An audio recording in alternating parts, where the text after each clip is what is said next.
Question number 12 तक हुआ था, 13 से स्टार्ट करें, ठीक है। 13 नंबर क्वेश्चन, ये क्वेश्चन दो जगह दिखेगा, एक प्रॉफिट एंड लॉस में भी ये क्वेश्चन है, ठीक है, लेकिन इसमें हम लोग पढ़ रहे हैं प्रोपोर्शन, तो प्रोपोर्शन के हिसाब से आंसर देना है, ठीक। क्वेश्चन क्या कहता है, ध्यान से सुनो। A photographer sells 6 copies of a photo at ₹6। 6 copy photo दे रहा है, कितना रुपया में? 6 रुपया में। कोई दिक्कत है?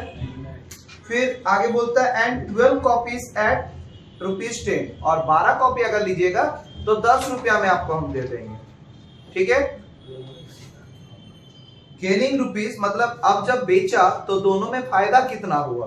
पहला वाले के हिसाब से अगर बेचता है तो उसको 2 रुपया का फायदा हुआ है, और दूसरा वाला में उसको 4 रुपया का फायदा हुआ है, ठीक है। यहां तक क्लियर है?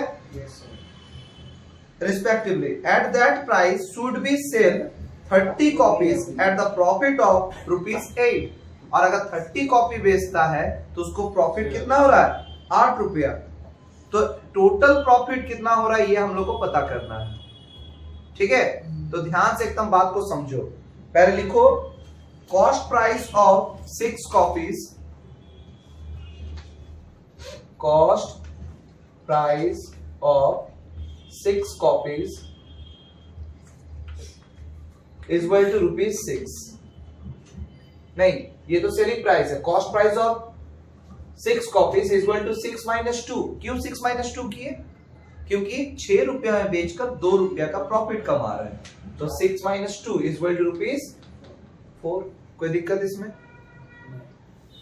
Therefore, cost price of 12 copies is equal to ₹10 - 4, मतलब ₹6। अब ध्यान से बात को समझो, हम जो कहना चाह रहे हैं। पहला 6 कॉपी को बनाने में 4 रुपया लगा, फिर 12 कॉपी में 6 रुपया लग रहा है। मतलब पहला 6 अगर सोचो 1 2 3 4 5 6 7 8 9 10 11 12 12 है, तो टोटल 12 में से 6 को बनाने में उसको लगा है 4 रुपया, यहाँ पे है ना। तो नेक्स्ट 6 टोटल मिलाकर लग रहा है 6 रुपया, तो ये 6 को बनाने में कितना लगा होगा? 6 में से 4 चला जाएगा तो क्लियर हुआ मेरा बात कि 12 कॉपी का अगर 6 रुपया लगा है तो पहला 6 कॉपी में मतलब 4 रुपया खर्चा हो जा रहा है, और उसके बाद जितना 6 बढ़ते जा रहा है उसको 2 रुपया ही लग रहा है एक्स्ट्रा। समझ में आ रहा है मेरा बात? कोई दिक्कत है यहाँ पे? समझने में कोई दिक्कत? ये समझने के लिए बना दी, इसको तुम लोग को नहीं बनाना है। क्लियर? नीचे लिखा जाए, इसको मिटा दे। नीचे लिखो cost of 30 copies is equal to cost of 30 copies is equal to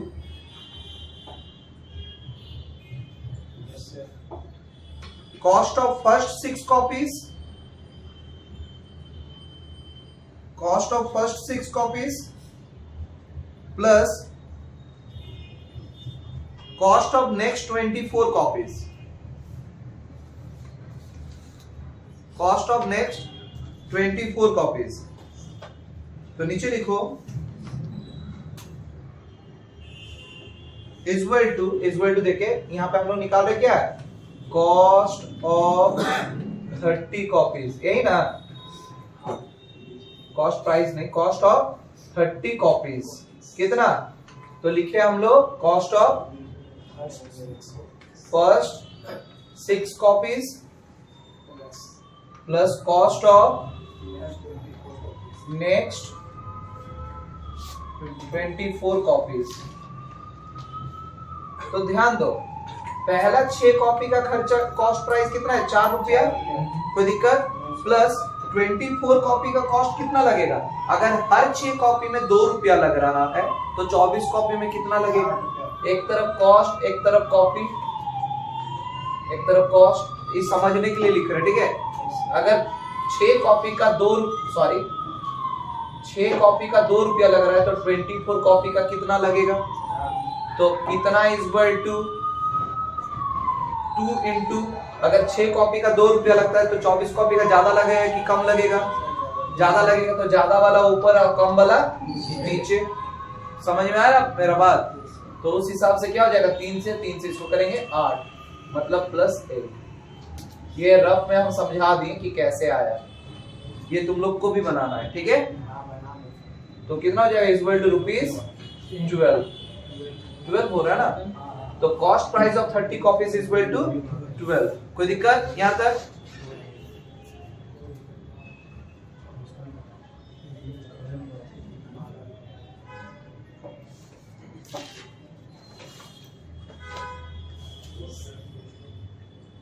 अब बोलता है आपको ऐसा दाम में बेचना है कि 30 कॉपी में आपको 8 रुपया का फायदा हो। तो selling price of, therefore selling price of 30 copies is equal to, बनाने में कितना खर्चा हुआ, 12 रुपया, और प्रॉफिट कितना बोल रहा है, 8 रुपया। तो कितना रुपया में बेचना पड़ेगा, 20 रुपया में। यही आंसर। क्लियर हुआ मेरा बात? अब अगर 30 कॉपी को 20 रुपया में बेचिएगा तो आपको 8 रुपया का फायदा होगा।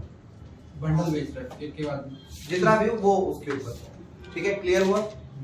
कोई दिक्कत है यहाँ पे? No sir. मिटा दे इसको। Yes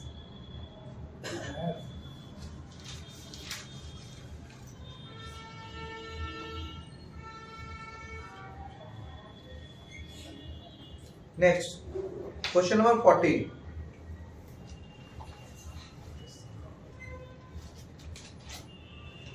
But the 20 men can do a piece of work in 24 days.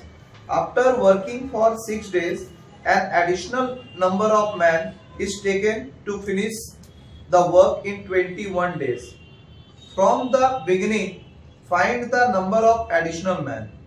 Addition man मतलब क्या बोलते हैं, सुनो हिंदी में क्या बोल रहा है कि 20 मनुष्य एक काम को 24 दिनों में करता है, ठीक है?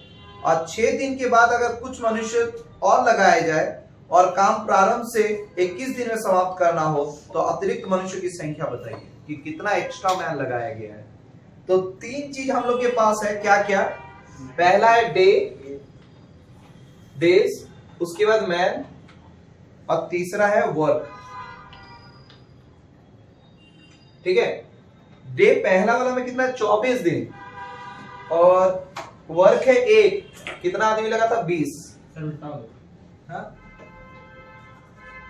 सॉरी, एक दिन, एक भाग गया, कितना मैन है, 20, और वर्क है 1। अब ठीक है ना, कोई दिक्कत? अब कहानी क्या बोलता है कि ध्यान से सुन मेरा बात, ठीक, कि 6 दिन बीतने के बाद, यही ना बोला है कि 6 दिन बीतने के बाद बोलता है 21 दिन में काम खत्म हो जा रहा है। मतलब शुरू से फिर काम अगर कर रहा है, कुछ लोग को और मिला दिए। बात को समझो कि एक काम है जिस काम को बढ़ा दिया गया, कितना काम को बढ़ाया गया कि एक्स्ट्रा आदमी जोड़ा है, एक्स्ट्रा आदमी जोड़ा है, बोलते हैं एडिशनल नंबर ऑफ मैन ना आफ्टर वर्किंग। हाँ, तो अगर बताओ एक काम को करने में 24 दिन लगता है तो 6 दिन में कितना काम करेगा?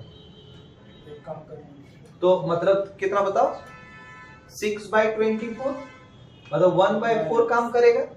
तो 1/4 काम अगर कर ले रहा है 6 दिन बीतने के बाद ना ये फैसला हुआ, ठीक है? तो एक बात को समझो कि एक में से 1/4 चला जाएगा तो काम कितना बच रहा है, 3/4, मतलब वर्क है अब बचा हुआ कितना, 3/4। अब कितना आदमी कितना दिन लगा है, मतलब डेज कितना लग रहा है, बोलता है टोटल काम वो 21 दिन में कर लेगा, तो 6 दिन का काम तो खत्म करके गया है, तो कितना दिन बच रहा है, 15 दिन।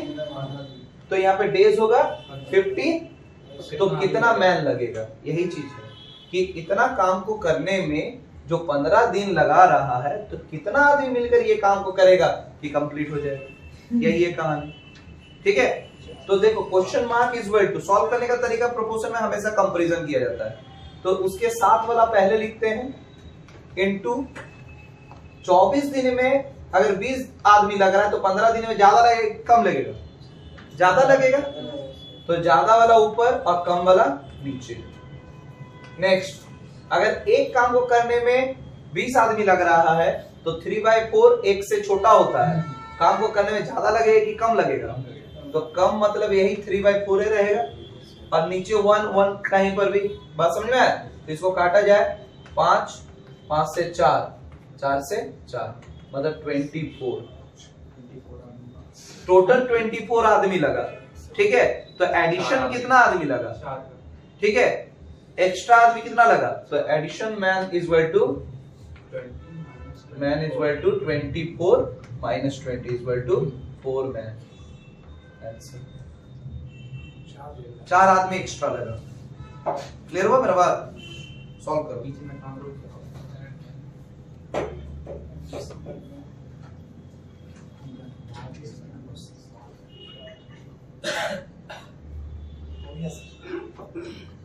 आगे बढ़े,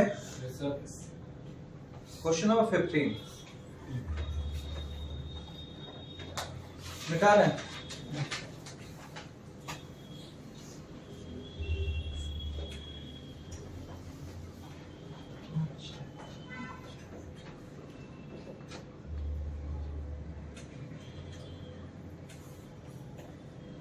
बोलता है if 30 man can do a piece of work in 11 days working 9 hours a day, how many hours of a day have 55 men to work in order to finish another piece of work?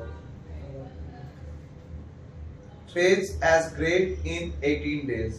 मतलब कहना क्या आता है? Trace का मतलब होता है 3 गुना। बात समझे?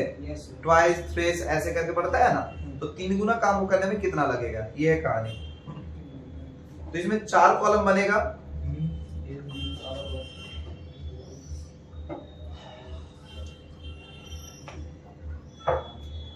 मैन, वर्क, डेज और आवर। मैन, उसके बाद डेज, वर्क और आवर। तो मैन कितना लगा है? 30, डेज कितना लगा है? 11, वर्क कितना है? 1, आवर कितना काम कर रहा है? 9। अब सेकंड इंफॉर्मेशन क्या है?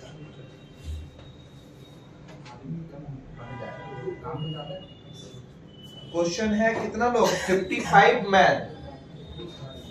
फिर क्वेश्चन क्या पूछा है? आवर पूछा है, कितना आवर? डे काम कर रहा है 18 और 3 गुना काम है, यही है कहानी। तो question mark is equal to क्या हो जाएगा? 9 इंटू, एक काम करने में 9 घंटा लग रहा है तो 3 काम करने में ज्यादा लगेगा, तो 3/1। 11 दिन में 9 घंटा करके काम करके एक काम को खत्म करता है, तो 18 दिन में 3 घंटा करके काम कर रहा है। छोड़ो इसको, क्या है हम लोग देख रहे हैं।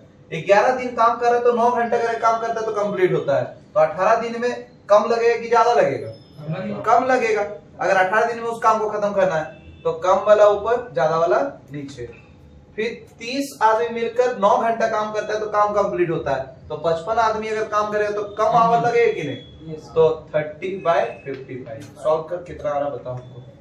11 से इसको काटेंगे तो 5 से इसको काटेंगे 6 से इसको काटेंगे 3 से 3 कटा 9 आवर आंसर होगा।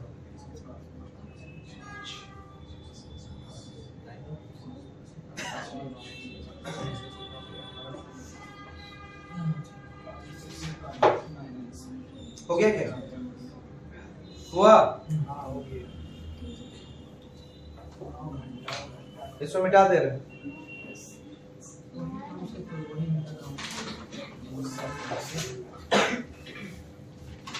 सोलह नंबर इंपॉर्टेंट क्वेश्चन अभी भी है। बोलता है इफ 8 मैन और वर्ड का यूज ध्यान में रखना, और 17 boys can do a piece of work in 26 days. मतलब अगर 8 आदमी काम करता है तब भी 26 दिन में होगा, और या 17 लड़का काम करता है तब भी 26 दिन में करेगा। मतलब 8 आदमी is equal to 17 boys, 8 man is equal to 17 boys. पहला इंफॉर्मेशन हमको यही मिला। ठीक है, तो अगर 8 आदमी बराबर 17 बॉयज, आगे पढ़ते हैं पहले। फिर बोलता है how many days will 4 man and 24 boys take to the piece of work in 5 time as great, मतलब 5 गुना काम को करने में कितना समय लगाएगा? तो पहले तो अगर 8 आदमी बराबर 17 बॉयज है तो 4 आदमी बराबर कितना हो जाएगा? 17/8, नहीं सॉरी आधा ना हो जाएगा, 17/2 बॉयज होगा।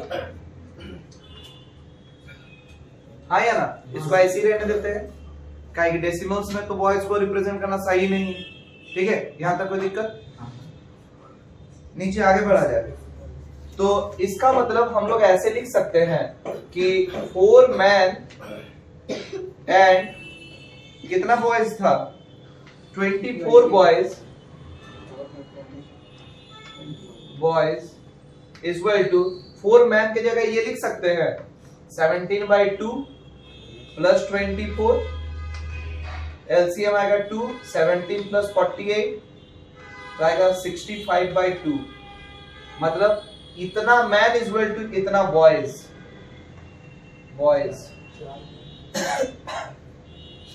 मतलब 4 आदमी और 24 लड़का इज इक्वल टू 65/2 बॉयज। देख सकते हैं कि नहीं? क्योंकि और करके था तो किसी एक को कन्वर्ट करना था, या तो बॉयज को मैन में कन्वर्ट कर लो या मैन को बॉयज में कन्वर्ट कर लो, जो सूटेबल लगे तुम उसमें कन्वर्ट कर लो, दोनों ही रूप में आंसर वही आएगा। यहां तक कोई दिक्कत है किसी को? समझ में तकलीफ किसी को? फिर नेक्स्ट, तो 3 चीज हम लोग के पास दिया हुआ है, एक बॉयज, दूसरा वर्क और तीसरा डेज। ठीक है, बॉयज कितना था पहले? 17, तो एक काम को करने में कितना दिन लगा रहा था? 26 दिन। अब बॉयज कितना है? 65/2, वर्क 5 गुना है तो कितना दिन लगेगा?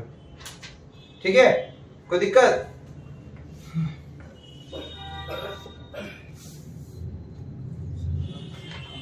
तो कितना इज इक्वल 26 इंटू एक काम करने में 26 दिन, 5 काम करने में ज्यादा लगेगा तो ज्यादा बाय कम इंटू 17 लड़का मिलके 26 दिन में एक काम कर लेता है तो ज्यादा लड़का है तो कम दिन लगेगा कि नहीं लगेगा? तो कम वाला ऊपर, ज्यादा वाला नीचे, मतलब ये ऊपर चला जाएगा। इसको हम लोग ऐसे लिख सकते हैं 26 into 5/1 into 17 into 2 divide by 65। इससे इसको काटेंगे तो 13 से 26 काटेंगे 2, तो 34 इंटू 2 68 डेज आंसर।